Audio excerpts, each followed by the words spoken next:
So when this sequel was first announced, I was not looking forward to it, but coming up closer to its release, I got excited. So how did it turn out? My name is Brandon Keith Avery, and this is just my opinion. Hey, what's going on, everyone? Thank you so much for tuning in to my opinion/review for Men in Black International. I really do appreciate it. So Men in Black International is the fourth film in this franchise. It's being directed by Mr. F. Gary Gray. If you're not too familiar with his work, this guy's filmography is stacked. Back in 1995, he did Friday. We all love that. He did Set It Off, The Negotiator, The Italian Job. He also did Straight Outta Compton, which came out a few years ago. The Fate of the Furious. I mean, if you look at all of his work, it's freaking outstanding. And that is one of the things that did get me excited about this movie. And what this fourth film is about is we have the Men in Black, the overseers of the entire galaxy. They protect the earth from the scum of the universe. But now we have a new adventure with Miss Tessa Thompson coming through, and we find out that there is a mole in the organization. Is it Tessa Thompson? Is it Liam Neeson? Is it Chris Hemsworth? Now we're just going to have to find out. Now, I'll go ahead and get this out of the way because I know a lot of people want to know Tommy Lee Jones and Will Smith do not pop up in this movie. I thought they would. I thought maybe they would come at the end before the credits, maybe in a mid-credit scene or a post-credit scene. I stayed all the way to the end and they are not in the movie, so I just want to let you guys know that so you can tailor your expectations. Now, as far as this film is concerned, it's a great film. I really enjoyed it. While I was excited, I was also skeptical about it, but then again, my confidence grew back up with the director, F. Gary Gray. But I actually walked out of the film satisfied, and I do hope they continue the franchise in the future because they have a lot of story to tell. And that just makes sense. I mean, when this film was first announced, Sony first wanted to do a Men in Black and 21 Jump Street crossover. Initially, I thought that was a horrible idea. And then the Sony leak happened, all this drama came out and all that good stuff. And it actually wasn't good stuff. It was just a bunch of bad stuff. And it was just a horrible idea. But as time went on, as time progressed, I thought about it more. And I'm like, hey, what the hell? You know, let's have a Men in Black franchise crossing over with 21 Jump Street. It'll be a lot of fun. But they decided not to go that route and just make a sequel to Men in Black 3, which came out in 2012. And this film, as far as within the universe of Men in Black, it takes place 7 years after that film, but it really doesn't tie into it. But one of the things that I liked about this new Men in Black International, just off the top, is Tessa Thompson. She's freaking fantastic. She is the best part in this movie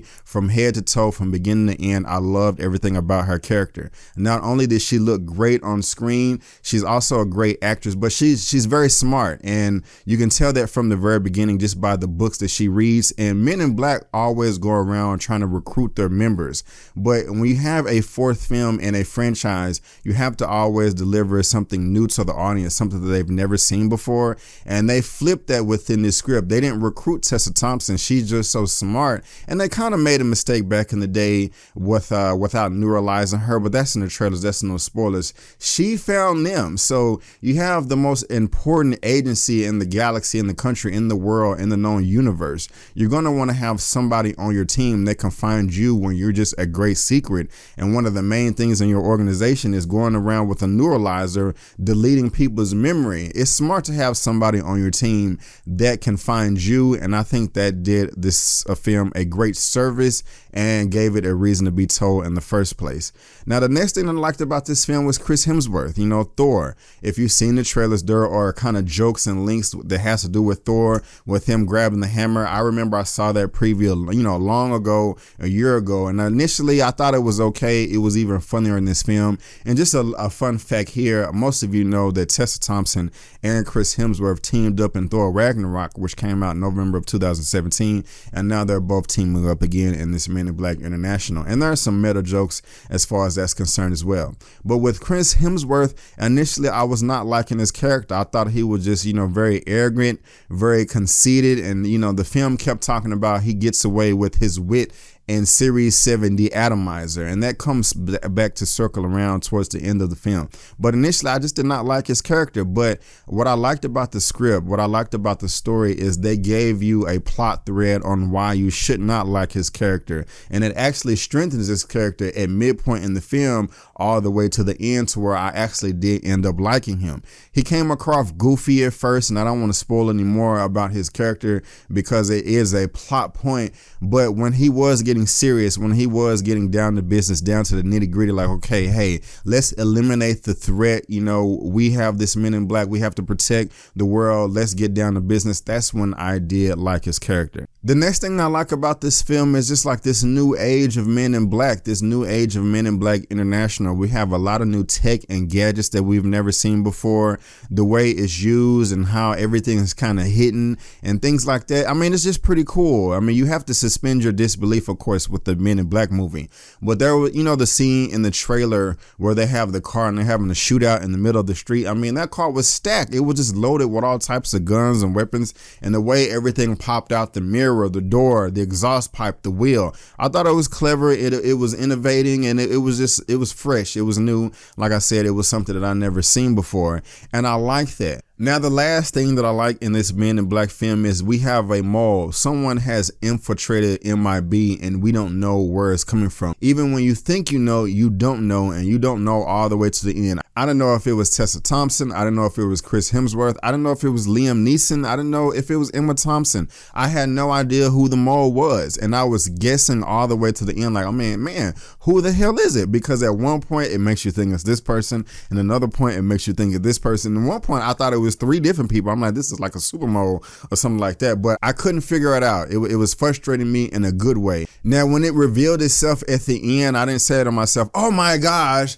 you're the mole. I cannot believe it. It wasn't, you know, some Sixth Sense reveal or anything like that, but I did not see it coming, and that made the film that much more entertaining for me. And like I said, guys, I really did like the weapons and the action in this film. We got some stuff that we haven't seen before, like I've said. I really like how all the tools and the gadgets were used to its utmost ability. Now let's get over to the bad. There are a few things that I did not care for in this film, and that is the runtime. Now, it only comes in at about 1 hour and 54 minutes, but I did feel the length. It kind of felt like this was about 2 hours and 30 minutes, to the point where I was just saying to myself, okay, you know, where are we going with this story? You've already revealed the characters in the new world of this MIB, but you're kind of taking too long to reveal the plot. There's another character in this film by the name of Pond. Initially, I hated his character.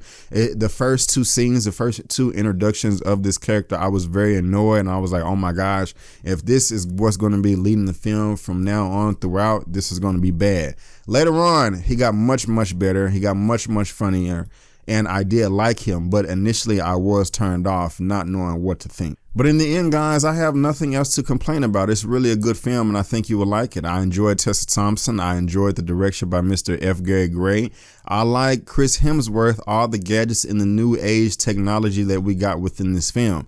Like I said, there's really nothing to complain about. And if you were already looking forward to this Men in Black film, go ahead and buy your tickets now, because I think you will have a good time. If I had to rate Men in Black International out of a 1 out of 10, I would give it an 8 out of 10. Yes, an 8 out of 10. But guys, that is just my opinion. What did you think about Men in Black International, or do you want to see it, or what did you think about my review? Please let me know down in the comment section below. Let's get this conversation going and keep it flowing. If you like this video, please go ahead and give me the thumbs up. Also, consider subscribing and look me up on social media. But guys, I just want to thank you again for tuning in to my opinion/review for Men in Black International. And before you go, don't forget that my name is Brandon Keith Avery, and that's just my opinion. Peace.